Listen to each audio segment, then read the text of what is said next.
Hola chicos, continuamos con el desarrollo de la guía número 2 del primer periodo, donde estamos abordando dos saberes.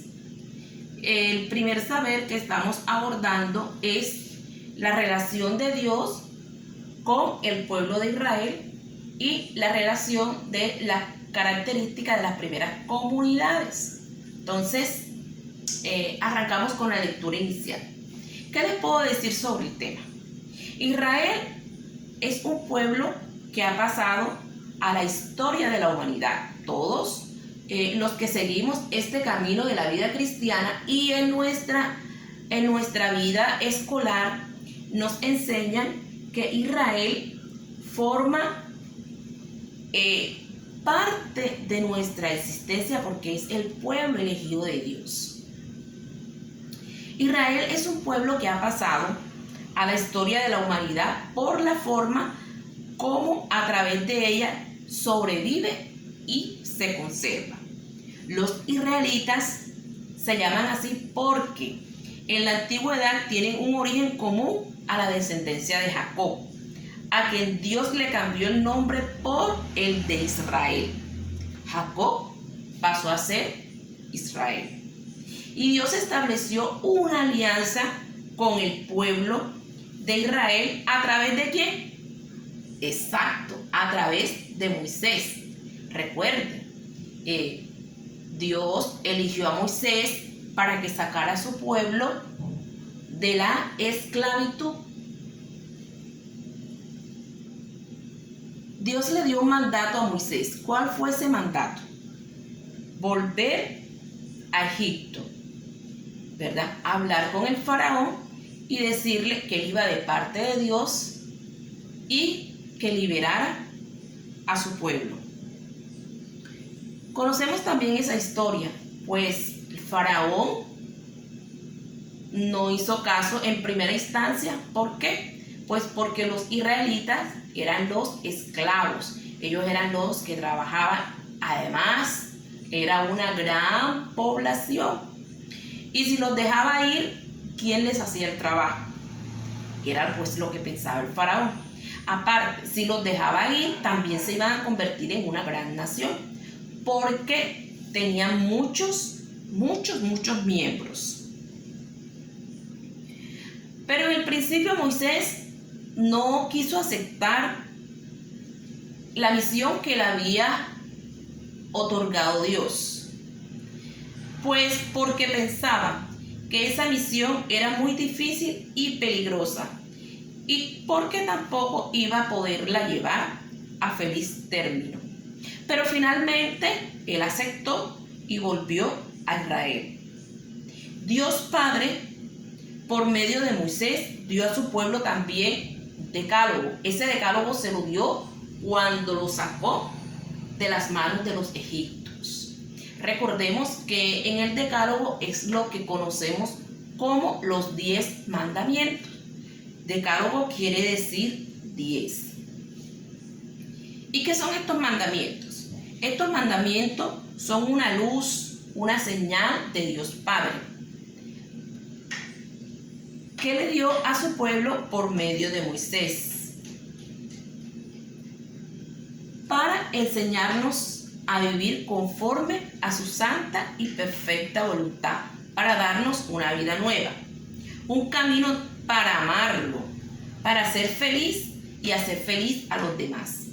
En el Nuevo Testamento vemos que Jesús, cuando vino, dijo que él no venía a abolir la ley. ¿Qué quiere decir eso? Pues que él no iba a quitar los mandamientos, que los mandamientos que le dieron a Moisés, esos mandamientos se respetan. Él vino fue a darle cumplimiento a la ley. Es decir, que a nosotros, desde nuestros antepasados, desde el pueblo de Israel, Dios nos dio un decálogo, unos mandamientos, mas sin embargo nosotros no lo cumplíamos a cabalidad o no lo cumplíamos definitivamente.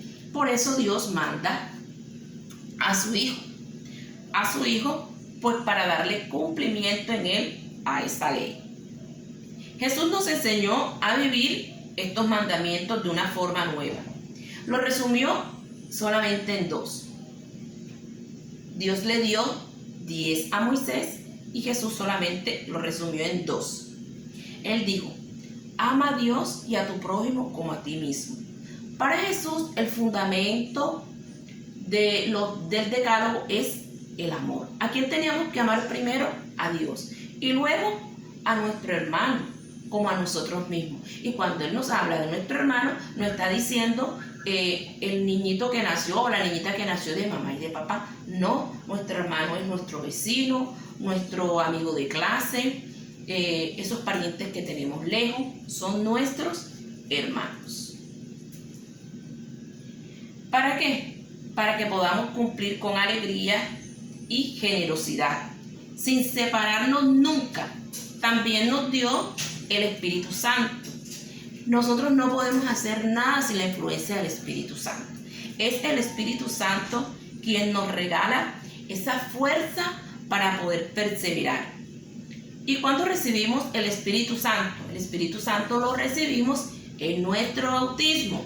En ese bautismo, pues cuando nuestros papás nos llevan y nos otorgan ese sacramento. Ese sacramento lo recibimos muchas veces cuando estamos pequeños, no tenemos conciencia de ello.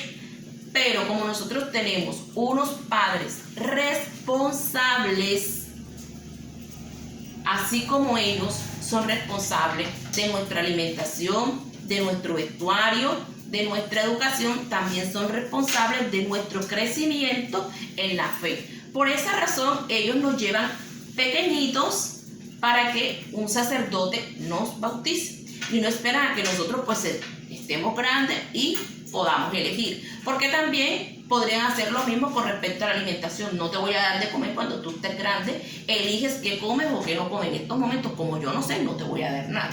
Fíjense que hay una estrecha relación en eso. En el Nuevo Testamento, con la llegada de Jesús, sus discípulos acogieron no solo la ley de Moisés, sino también las enseñanzas de Jesús. Después de la partida, ellos formaron unas comunidades.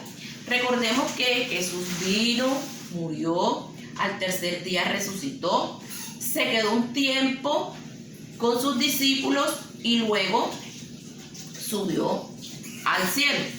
Cuando Él se va, Él nos regala una promesa. Él nos dice que nosotros no vamos a estar solos, que nos va a mandar una compañía, un paráclito, para que esté siempre en medio de nosotros, y es el Espíritu Santo de Dios. Recuerden, Santísima Trinidad, Padre, Hijo y Espíritu Santo. Entonces, se va Jesús al cielo con el Padre, pero nos envía a nosotros el Santo Espíritu para que nos acompañe. Por eso nosotros todos los días de nuestra vida debemos pedir Espíritu Santo, porque es el que nos acompaña. Espíritu Santo, ven a mí.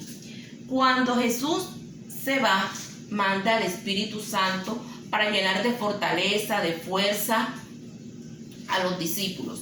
Con esa fuerza y esa fortaleza que les da el Espíritu Santo, ellos salen nuevamente a evangelizar, salen nuevamente a proclamar la palabra de Dios, las enseñanzas que recibieron de Jesús. El miedo que tenían se les quitó. Ellos formaron pequeñas comunidades.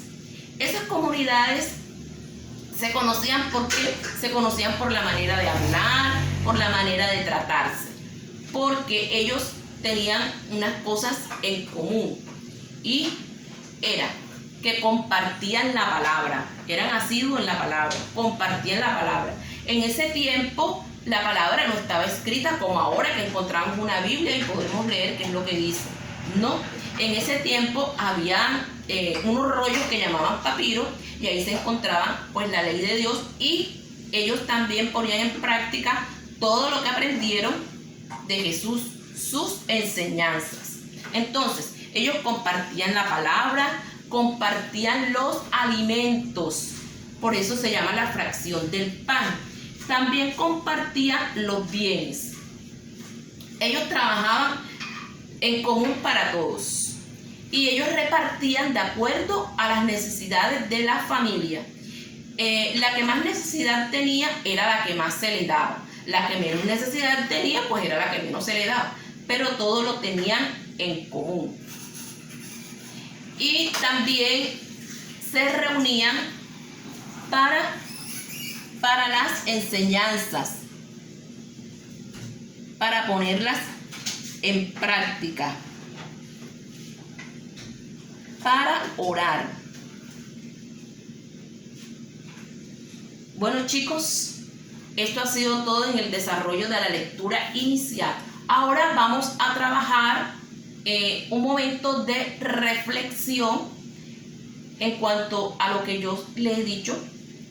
Vamos a reflexionar a través de audio o mensajes de texto. ¿Cómo te ha parecido?